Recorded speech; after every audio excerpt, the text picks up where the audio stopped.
Here now is Tennessee Congressman Mark Green. He's also the chairman of the House Homeland Security Committee. So, Congressman, this is one of those rare moments where you have bipartisanship on the Hill. It doesn't happen really ever. So what are the odds that the House, the Congress, will ban TikTok?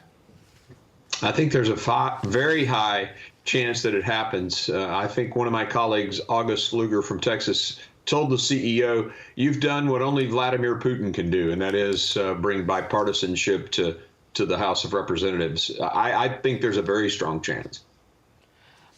Is the White House doing enough, Congressman, that because what have you heard from the Biden administration? They are threatening to ban it if at least the Chinese owners don't sell their stakes. That was a report from several days ago. There's a lot of PR campaigning by the company, and you heard it on Capitol Hill. But the fact is that 20% is owned by the founders, who are Chinese, and the founders' shares carry outsized voting rights, as is common with tech companies. The company founded in Beijing, and of course, it's ByteDance is the parent company. And this is coming from CFIUS, the Committee on Foreign Investment in the U.S., and they made the sale demand recently. Does it go that way?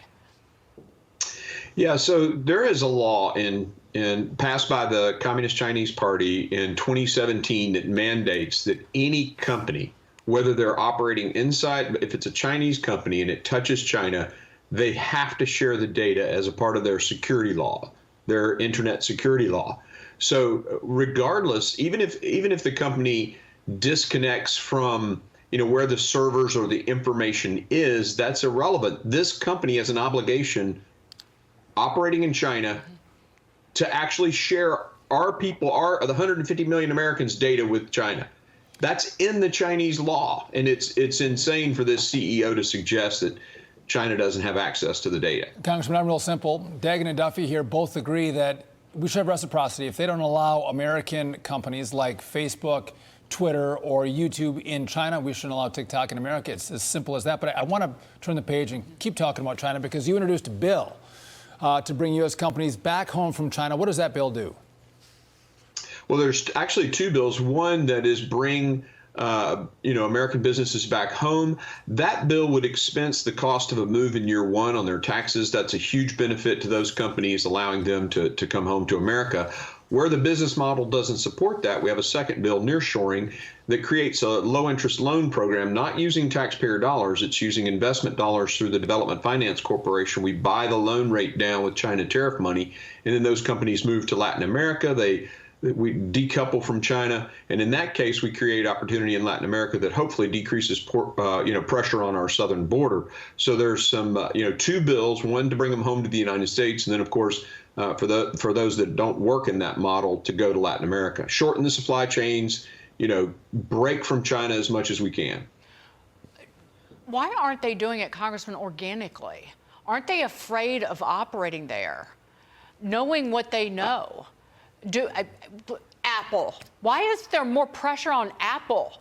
You've got Tim Cook overseas right now. Why isn't there more pressure meeting in Beijing? They make the vast majority of Apple products in China, about 90%. They won't take TikTok off the App Store. Why isn't there more bipartisan pressure on that giant American company to get out?